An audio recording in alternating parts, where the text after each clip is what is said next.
Lakini Mheshimiwa Mwenyekiti, pia jambo hili ni ahadi ya Mheshimiwa Rais wa Jamhuri ya Muungano wa Tanzania kwenye kampeni mwaka jana. Moja miongoni mwa mipango ambayo alielezea kwamba serikali yake itaifanya katika kipindi hiki cha awamu ya pili ni ukamilishaji wa utekelezaji wa mradi wa bandari kavu ili kuweza kuondoa changamoto ya foleni katika mkoa wetu wa Songwe.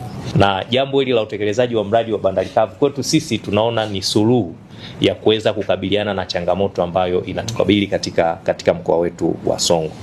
Na Mheshimiwa Mwenyekiti, mimi wakati Mheshimiwa Rais aliponiteua na kuniapisha, aliniambia kwamba mkoa wa Songwe sio mkoa rahisi, lakini akanipa moyo, akasema kwa uwezo wako ninaamini utauweza mkoa wa Songwe.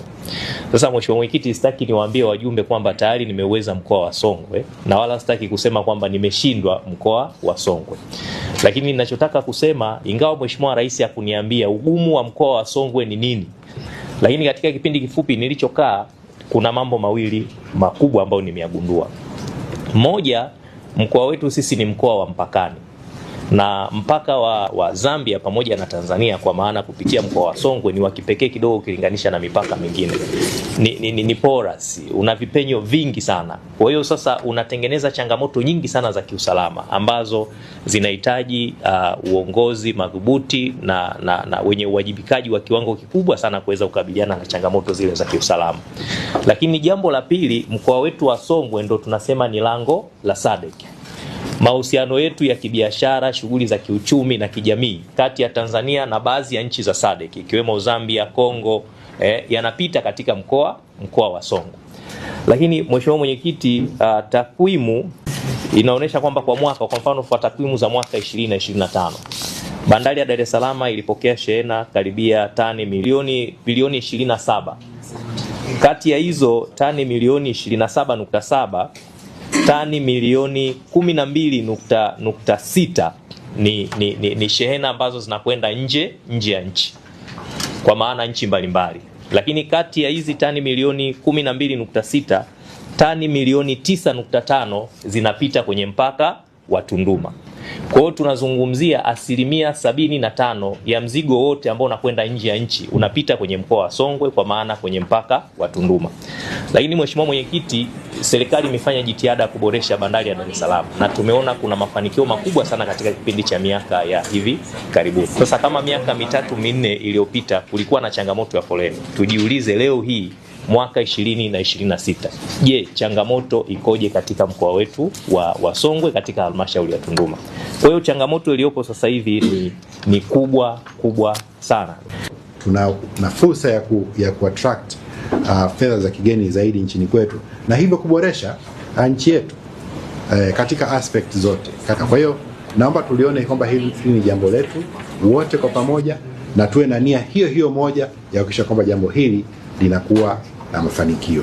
Ushauri utolewe kadri inavyowezekana, lakini vile facilitation iweze kufanyika ili tuweze kufanikiwa katika jambo. Kwa mkuu wa mkoa, Mheshimiwa, mimi nakupongeza sana pamoja na timu yako. Kusema kweli this is very impressive. Kusema kweli hii ni jambo kubwa na ni commitment kubwa sana ambayo sisi tumeiona kuelekea katika mafanikio ya mradi huu. Kazi yetu ni nini? Ni kuliboresha hili wazo, ni kushirikiana kuhakikisha kwamba there is no failure. So this is our proposal for the Tunduma site. There will be a border post upgrade, there will be a border post extension, there will be a supervised bypass, there will be a dry port, there will be a railway stations, and last but not least, the special economic zone. So our vision for Tunduma project is this: is to establish an international border post with a logistic hub plus trade plus industry. It will be an integrated transport corridor platform, positioning Tunduma as well as Songwe region as the key regional logistic and economic hub. It will drive the local economic development activities. It will create employment opportunities. It will also develop the talents and the skill sets. Of course, last but not least, it will create business and entrepreneur opportunities for Tanzania. Vile vile mpaka sasa tumeshatoa eneo la eka 1671.2 na kulikuwa na hati 9. Hati 3 tushazisubmit TISEZA kwa ajili ya derivative right of occupants kwa mwekezaji. Hati 3 tunazimalizia. Hitimisho langu, tunamshukuru kwanza Mheshimiwa Rais Daktari Samia Suluhu Hassan kwa kuweka kwanza msisitizo kwenye uwekezaji halmashauri ya mji wa Tunduma.